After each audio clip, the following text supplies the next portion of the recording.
জয় গৌর, জয় নিতাই, জয় গৌর। আজকে আলোচনা করব বৃন্দাবনের এক ভক্তর কথা। যেই ভক্তটা জাতিতে হিন্দু ছিল না, অথচ ভগবান তাকে অনেক কৃপা করেছিল। হিন্দু হলেই যে কৃপা করবে ভগবান, আর মুসলিম হলে যে কৃপা করবে না, এমনটা কিন্তু না। ভগবান হিন্দুকেও কৃপা করতে পারে, মুসলিমকেও কৃপা করতে পারে, খ্রিস্টানকেও কৃপা করতে পারে, কারণ সে জগতের নাথ জগন্নাথ। তো জগতের নাথ জগন্নাথ যখন, তার কাছে তো কোনো জাত বিচার নেই না, সে সবাইকেই কৃপা করতে পারে।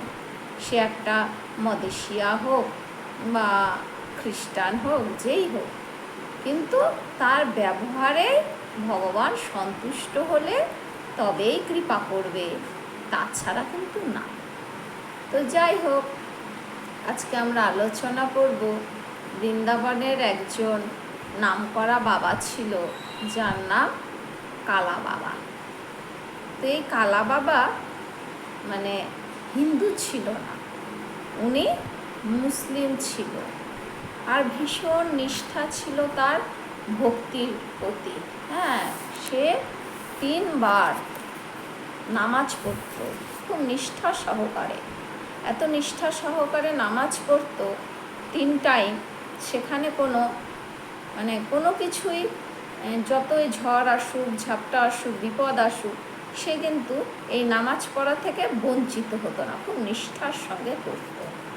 তো একদিন কৃষ্ণ চিন্তা করছে যে একে কৃপা করতে হবে, একে আমার কাছে নিয়ে আসতে হবে, না হলে হবে না। এর যে নিষ্ঠা, ধর্মনিষ্ঠা দেখে আমার খুব পছন্দ হয়েছে। তো সেই কালাবাবু কী করতো না, উনি পিয়ন ছিল। তো পিয়নের কাজই হচ্ছে বাড়ি বাড়ি গিয়ে চিঠি দেওয়া। তো একদিন কি হয়েছে না, রাধা গোবিন্দ মন্দিরের যে সেবাইত, সেই সেবাইতের চিঠি এসেছে। তো এইবার কালাবাবু গেছে চিঠিটা সেবাইতকে পৌঁছিয়ে দেবে। তো মন্দিরের সিঁড়িতে কিছুটা উঠতেই একজন দেখতে পেয়ে বলছে, এই দাঁড়াও দাঁড়াও দাঁড়াও, তুমি কেন ভেতরে আসছো? তুমি তো ভেতরে প্রবেশ করতে পারবে না, তোমার ভেতরে প্রবেশ করা কোনো অধিকারই নেই। আর সত্যি কথা বলতে সেই সময়টা বৃন্দাবনের ওপর একের পর এক হামলাও হয়েছে, অনেক মন্দির ভেঙেও দিয়েছে। তো বিশেষ করে মুসলিমদেরকে মন্দিরে প্রবেশ করতে দেওয়া হতোই না, দরজাতেই তাদেরকে আটকিয়ে দেওয়া হতো। তো কি হয়েছে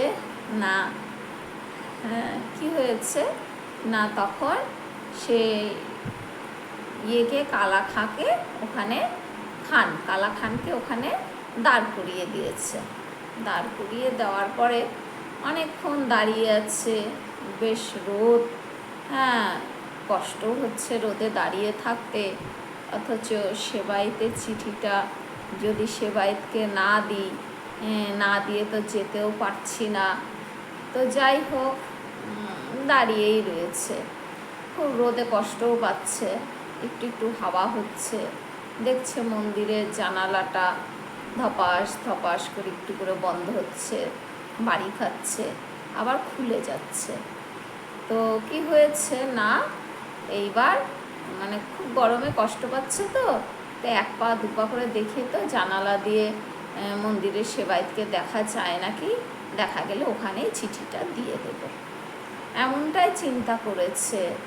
করার পরে আস্তে আস্তে ওপরে উঠে জানালা দিয়ে যখন ভেতরে উঁকি ঝুঁকি মেরে দেখছে ভেতরে একজন ত্রিভঙ্গ ললিত রূপে দাঁড়িয়ে রয়েছে।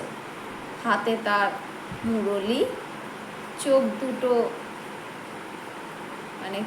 পদ্ম ফুলের মতো সুন্দর, গায়ে পীতাম্বরী রয়েছে, গলায় কস্তব মালা রয়েছে, বৈজয়ন্তী মালা রয়েছে, ভীষণ সুন্দর দেখতে, চোখটা যেন সরানোই যাচ্ছে না, এত সুন্দর দেখতে। সঙ্গে সঙ্গে মন্দিরের জানালাটা আবার হাওয়ায় বন্ধ হয়ে গেল। এমন সময় ভেতর থেকে এসে বলছে দারোয়ান, কি ব্যাপার, তোমাকে না বলেছি নিচে দাঁড়িয়ে থাকতে, তুমি ওপরে কেন উঠে এসেছো? চলো চলো চলো, এখান থেকে চলো। বলছে সে যাচ্ছি, আমায় একটু দরজাটা খুলে দেখাবে? বলে কি দেখবে? না আর কি, ভেতরে আমি একজনকে দেখলাম, মনে হলো ভীষণ সুন্দর দেখতে, ত্রিভঙ্গ রূপ তার, হাতে মুরলি রয়েছে, হ্যাঁ খুব সুন্দর দেখতে, চোখগুলো টানা টানা পদ্ম ফুলের মতো, এত সুন্দর দেখতে। আমার না তাকে আর একবার দেখতে ইচ্ছে করছে। হ্যাঁ, গায়ে পীতাম্বরী রয়েছে, গলায় সুন্দর মালা রয়েছে, আমার না ভীষণ তাকে দেখতে ইচ্ছে করছে। তুমি একটু দরজাটা ফাঁক করে দাও না গো, আমি দূর থেকে এক ঝলক তাকে দেখবো। ওরা যাও এখান থেকে, শিগগির বেরিয়ে যাও, বেশি কথা হয়ে যাচ্ছে না? মুসলমান হয়ে কিনা বলে আবার হিন্দু ঠাকুর দর্শন করবে। যাও যাও যাও। ওরা কে ছিল গো বলো না, আমার তাকে দেখতে ভীষণ ইচ্ছে করছে, কিন্তু এত খ্যাক খ্যাক ঝ্যাকঝ্যাক করছে। সেখান থেকে নেমেই এলো। এইবার চিঠিটা যাই হোক সেবায়েতকে, সেবায়েত তো বেরিয়ে এসেছে, সেবায়েতকে দিয়েছে, দিয়ে উনি চলে গেছেন ওখান থেকে। চলে যাওয়ার পরে কি হলো জানো তো? যাওয়ার পরে এক মুহূর্ত চোখ থেকে আর মদনমোহনের ছবি, মানে চিত্র যেইভাবে দেখেছেন আর কি, সেটা চোখ থেকে আর সরছেই না। সব সময় মদনমোহনকেই দেখতে পাচ্ছে, সর্বটাক্ষণ এক ঝলক দেখেছে, কিন্তু চিত্তে সেই ঝলকটাই রয়ে গেছে। এইবার যে মানুষটা ত্রিসন্ধ্যা, হ্যাঁ কি করে, নামাজ পড়ে 3টার সময় নিষ্ঠার সঙ্গে, তার নামাজ পড়া আস্তে আস্তে বন্ধ হয়ে গেল। একদম ঠিক টাইম মতো আর নামাজ পড়তে পারছে না, ঠিক টাইম মতো খেতেও পারছে না, নিজের কাজগুলোও আর করতে পারছে না। সব সময় মনে হচ্ছে, ইস যদি আর একটা বার দেখতে পেতাম। ভিতরে ভীষণ আকুলতা ব্যাকুলতা চলছে যে আর একটা বার যদি দেখতে পেতাম। এত সুন্দরভাবে দাঁড়িয়ে রয়েছে, লোকমুখে জানতে পেরেছে যে ওটা মদনমোহন ছিল। হ্যাঁ, আর ওকে যখন দেখছিল কালাখানকে, তখন মনে হচ্ছিল কালাখানের দিকে চোখটা বন্ধ করছে, তাকাচ্ছে, হালাচ্ছে, সোজা করছে, হ্যাঁ এরকম, মানে এদিকে ওদিকে তাকাচ্ছে। ও মনে করেছে যে মদনমোহন একজন জীবিতই একটা মানে ছেলে মানুষ, খুব সুন্দর দেখতে। তো যাই হোক, সেটা যে মদনমোহনের বিগ্রহ ছিল সেটা উনি বুঝতে পারেন নাই। তো এবার কি হয়েছে জানো? তখন ওর তো নাওয়া খাওয়া প্রায় বন্ধই হয়ে গেছে, রাতের ঘুমও উড়ে গেছে, ঠিক মতো ঘুমাতেও পারছে না, সারাদিন শুধু মদনমোহনকেই দর্শন করে যাচ্ছে। এই যে তোমরা যখন ব্রজে যাবে, সবাই গেছো ব্রজে? অবশ্যই ব্রজে যাও, ব্রজ দর্শন করো। তো ব্রজ দর্শনের একটা আলাদাই আনন্দ রয়েছে। যাই হোক, তো ব্রজে যখন যাবে অবশ্যই গুরু বৈষ্ণব বা ব্রজবাসীর সঙ্গে ব্রজ দর্শন করবে, তো তোমার দর্শনটা খুব সুন্দর হবে। তো এইবার কি করেছে কালাখা, ও শুধু দিনরাত ওই মদনমোহনকেই দেখতে পায়, আর বলে তুমি তো হিন্দুদের দেবতা, হ্যাঁ আর আমি মুসলিম, ওখানে আমার যাওয়ার তো কোনো অধিকার নেই। তো সবাই তো বলে তোমাকে জগন্নাথ, তুমি তো জগতের নাথ, তুমি যদি জগতের নাথই হবে, তাহলে পরে তুমি হিন্দু, মুসলমান, খ্রিস্টান এগুলো বিচার তো তোমার থাকা চলবে না। কারণ তুমি সবার নাথ, জগতের নাথ, তাই তো তোমার নাম জগন্নাথ। তাহলে তুমি কেন আমাকে দর্শন দিচ্ছ না? আজকে আমি প্রতিজ্ঞা করছি, তুমি যদি আমাকে দর্শন না দাও, আমি আর জলটাও স্পর্শ করব না। এই শরীরটা রেখে আমার কি লাভ বলো তো? কারণ এই শরীর থাকলে তো আমি তোমাকে পাবো না। বরং এই শরীরটার যদি মৃত্যু হয়, নিশ্চয়ই পরের জন্মে যদি আমি কোনো হিন্দুর ঘরে জন্মাইতে পারি, নিশ্চয়ই তোমার দর্শন পাবো, তোমার মন্দিরে যেতে পারবো। তোমার থেকে তখন আমাকে কেউ দূরে সরিয়ে নিয়ে যেতে পারবে না। এত আকুলতা, এত ব্যাকুলতা। বৃন্দাবনে যারা যায়, এই যে যখন মন্দিরে দর্শন করতে তোমরা যাবে, দেখবে যে বাঁকে বিহারী হোক, রাধারমণী হোক, বা বর্ষানাতে বর্ষানা বালিকে দেখেই হোক, যদি তোমার চোখ দিয়ে জল না পড়ে, তাহলে জানবে তুমি একটা পাথরের বিগ্রহ দর্শন করেছ মাত্র। তুমি ভগবান দর্শন করতে পারোই নি। আর যদি তোমার চোখ দিয়ে জল পড়ে, তাহলে জানবে যে বাক্যে বিহারী, রাধা রমণ বা বর্ষানা বালিকে তুমি দর্শন করেছ কতটা জানি না, কিন্তু তোমাকে সে দর্শন করছে, সে তোমার দিকে তাকিয়েছে, সে তোমাকে দেখেছে, তাই তোমার চোখ দিয়ে অঝরে জল পড়ছে। তো এইবার কি হয়েছে না, কালাখা তো নাওয়া খাওয়া বন্ধ করে দিয়েছে। একদিন এক রাত, 2 দিন 2 রাত চলে গেল, খুব কষ্ট হচ্ছে, কিন্তু সেও জেদ ধরে বসে আছে যে না, আমি জলটাও স্পর্শ করব না। হ্যাঁ, কিছু খাওয়া তো দূরের কথা। এইবার যখন 3 দিন 3 রাত হয়ে গেছে, কালাখা এবার বেশ শরীরটা খারাপ হয়ে গেছে। মদনমোহন চিন্তা করছে, এখনও যদি কালাখা না খায় তাহলে পরে তো আর বাঁচবেই না, কি করা যায়। তো রাতের বেলা ভোগ হয়ে গেছে, হওয়ার পরে মন্দিরের দরজা বন্ধ করা হলো। মন্দিরের দরজা যখন বন্ধ হয়ে যায়, তখন কি করেছে না, মদনমোহন মাথায় একটা গামছা বেঁধেছে।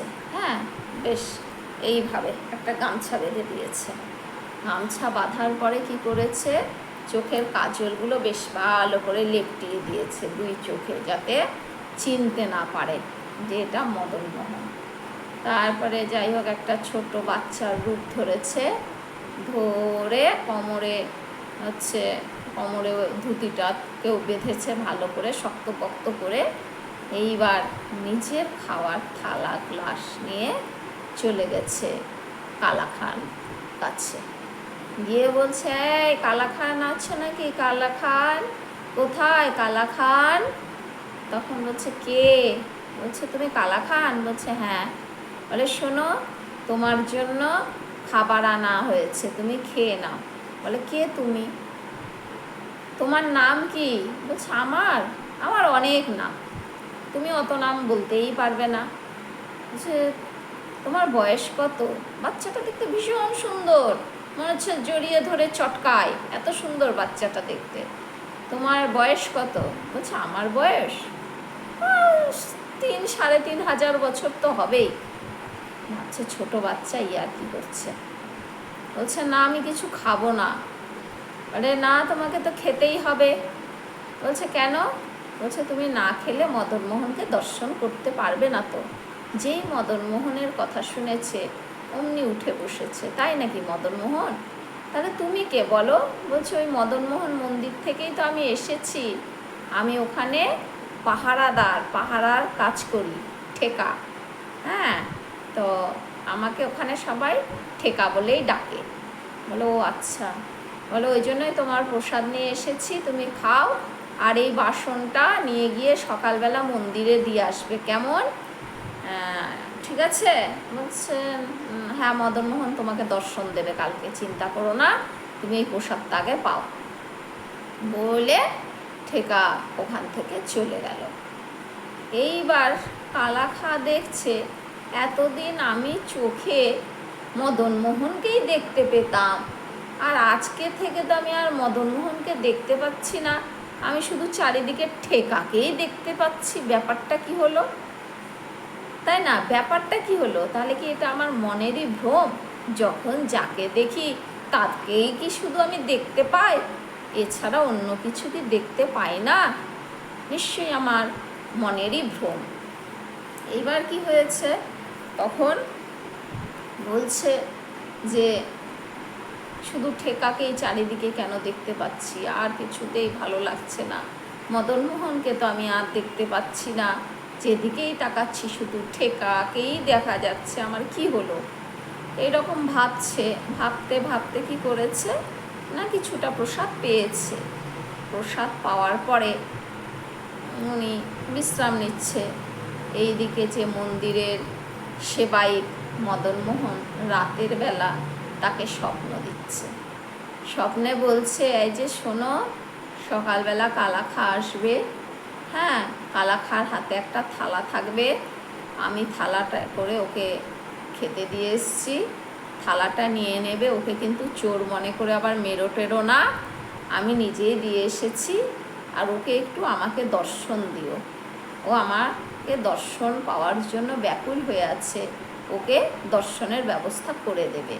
সেবায়েতকে এইরকম বলাতে সেবায়েতের ঘুমটা সঙ্গে সঙ্গে ভেঙে গেল, লাফ দিয়ে উঠে বসলো। আমি কি দেখলাম? স্বপ্নে মদনমোহন আমাকে এমন আদেশ করলো, শেষমেশ কিনা একটা মুসলিম তাকে থালায় করে প্রসাদ দিয়ে এসছে, আবার কিনা তাকে দর্শন দিতে বলছে, মন্দিরের ভেতরে নিয়ে এসে দরজা খুলে। ঠিক ব্যাপারটা কেমন হচ্ছে? নাথ কি তবে আজকাল সবার কাছেই চলে যাচ্ছে? মানে দুবিধায় পড়ে গেছে।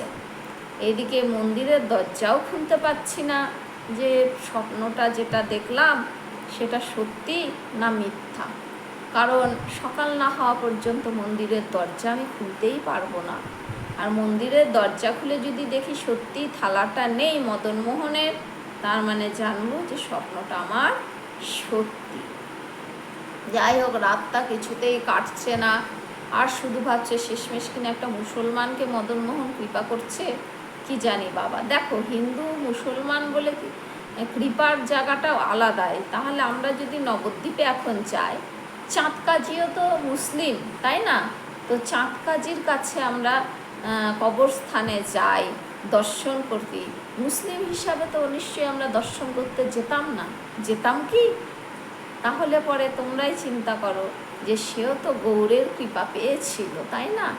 তো সেই রকম এই কালাখানও এখন মুসলিম হওয়া সত্ত্বেও আমাদের গোবিন্দর কৃপা পেয়েছিল। এইবার কি হয়েছে না, রাতটা কোনো রকমে কাটতেই চাচ্ছে না। রাতটা যাও বা কাটলো, সকাল হতে ভোরবেলায় তাড়াতাড়ি করে সেবায়েত এসে মন্দিরের দরজাটা সবার আগে খুলেছে। যেই না দরজা খোলা, অমনি দেখছে যে সত্যি থালা গ্লাস মদনমোহনের সামনে কিচ্ছু নেই, না আছে থালা, না আছে গ্লাস। এখন চিন্তা করছে, স্বপ্নে যেটা দেখেছি সেটা তো সত্যিই ছিল, সেটা কোনো মিথ্যা ছিল না। বলছে, হে নাথ, তুমি এত কৃপালু, এত দয়ালু, বুঝতে পারিনি নাথ। বেশ বেলাটা একটু গড়াতেই দেখছে কালাখা আসছে থালা গ্লাস হাতে করে নিয়ে। যাই হোক, সেবায়েত দেখা মাত্রই কালাখার হাত থেকে থালা গ্লাসটা নিয়ে নিল, আর দরজা খুলে মদনমোহনকে দর্শন করালো কালাখাকে। এইবার কালাখা যখন দর্শন করছে, সামনে আর মদনমোহনকে দেখতে পাচ্ছে না, ঠেকাকেই দেখতে পাচ্ছে। মন্দিরে যতজন ছিল সবাই মদনমোহন দর্শন করলেও কালাখার কিন্তু মদনমোহনকে আর দেখতে পেল না, ঠেকাকেই দর্শন করল। এটাই হচ্ছে ভগবানের কৃপা, ভগবানের ভালোবাসা। তুমি ভগবানকে কতটা ভালোবাসো সেটা জরুরি নয়, জরুরি এটাই যে ভগবান তোমাকে ভালোবাসে কিনা সেটা জানার চেষ্টা করো। ঠিক আছে, পাঠটা কেমন হয়েছে অবশ্যই আমাকে জানাবে। যদিও আমি খুব একটা ভালো পারি না, তবু চেষ্টা করি তোমাদের সামনে ভালো করে তুলে ধরার। এখনও যারা আমার চ্যানেলটাকে সাবস্ক্রাইব করোনি অবশ্যই সাবস্ক্রাইব করে দেবে।